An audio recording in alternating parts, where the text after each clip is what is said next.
Paper cotton jacquard fancy के अंदर ये बिल्कुल स्टाइल के अंदर जिकार्ड के अंदर ये गोल्डन जिकार्ड इसमें यूज़ हुई हुई है। ये बॉटम कलर, फ्रोजी कलर, कलर, ग्रे कलर और ये ब्लू कलर, ये डिफरेंट स्टाइल में होता है। ये इसके स्टाइल, ये इसका दुपट्टा और ट्राउजर जो है वो कॉटन के अंदर है।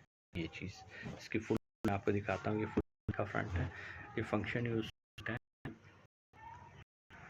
फुल फ्रंट और ये बैक। ये लुक पेपर जिकार्ड फैंसी है, ये गोल्डन कहलाती है। ये फ्रंट इसका कपड़ा इसी तरह फ्रंट और ये बैक।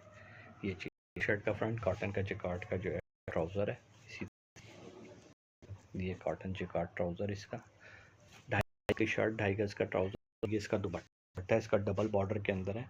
ये चीज़ ये इस तरह डबल बॉर्डर, दरमियान में भी इसी तरह 2.5 का दुपट्टा होगा।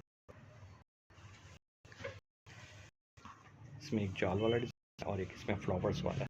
ये पीच कलर फुल फ्रंट, ये बैक इसका ट्राउजर कॉटन जैकेट, ये इसका दुपट्टा डबल बॉर्डर में इसका दरमियान फ्लावर्स, 2.5 गज दुपट्टा, 2.5 गज